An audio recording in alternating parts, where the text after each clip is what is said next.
The PlayStation VR has been out roughly over a month now, and since its release there's been a lot of speculation about the success it might have within the market. There's of course been many people saying that it could very well be the most successful currently available higher end virtual reality headset, as it is not only the cheaper of the headsets, it's of course the least hassly, given that you don't need a high power PC. It seems to be the easiest to set up, less wires dragging about the place, and of course you've got the PlayStation VR library available, and obviously it's just ease of use and accessibility.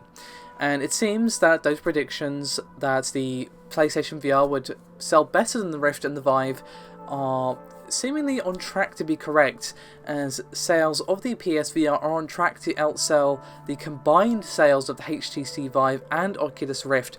And this is according to GfK, who are a data tracker, in their October Consumer Panel survey.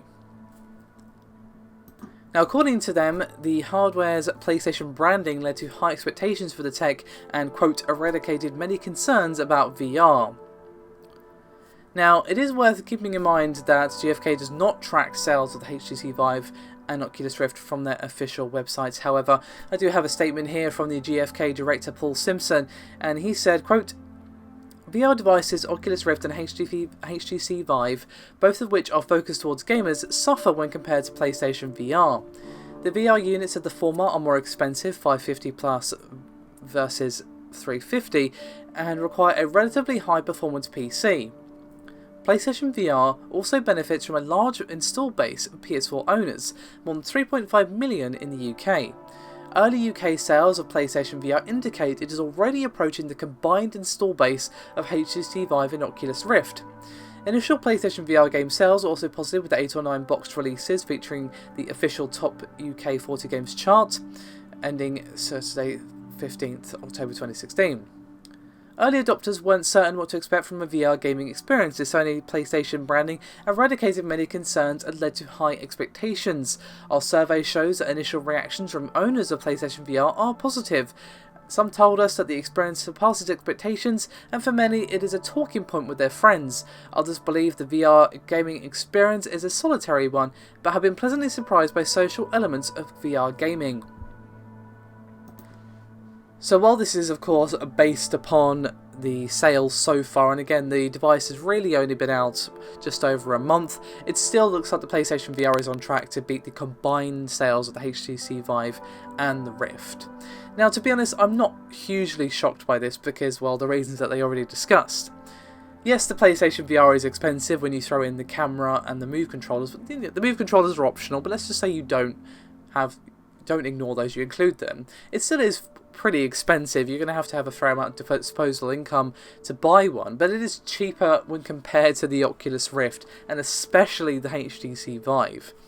And to be honest, most people would consider the quote-unquote real headset for PC to be the HTC Vive, given that the Oculus has not done particularly well with its marketing, how it's been received, the piss poor job they took in getting people their actual pre-ordered headsets out on time. They didn't have the motion controllers when the Vive did, and now with the motion controllers, if you want them, you have to buy them separately.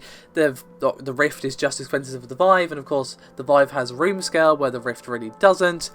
So when you keep that in mind, the PlayStation VR is a lot cheaper. And again, there's no hassle. You don't have to have a $1,000 PC or whatever sitting under your desk. You just have to have a PlayStation 4, the TV, and obviously the headset. Simple, you set it up. Apparently the setup is very fast from what I've been hearing and reading. Yeah, to get my hands on one myself. Don't really have the space for it at the moment, unfortunately. Hopefully at some point. But regardless, that ease of use and that accessibility of this is the cheapest option if you want a higher end headset that isn't like, the Samsung Gear VR or whatever. Plus the fact that, 3.5 million people by default can run the PlayStation VR if they want, compared to, the however many people have high-end PCs and the space and the money to spend on the VR headsets.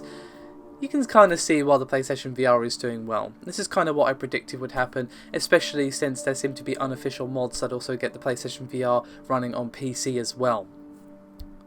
So, while of course we should wait and see to get some figures after a few months of sales, it does look like the PlayStation VR is on track to go on a bit of a tear in the virtual reality market. Let me know your thoughts and opinions as always, guys. Thank you very much for watching, and I'll see you next time.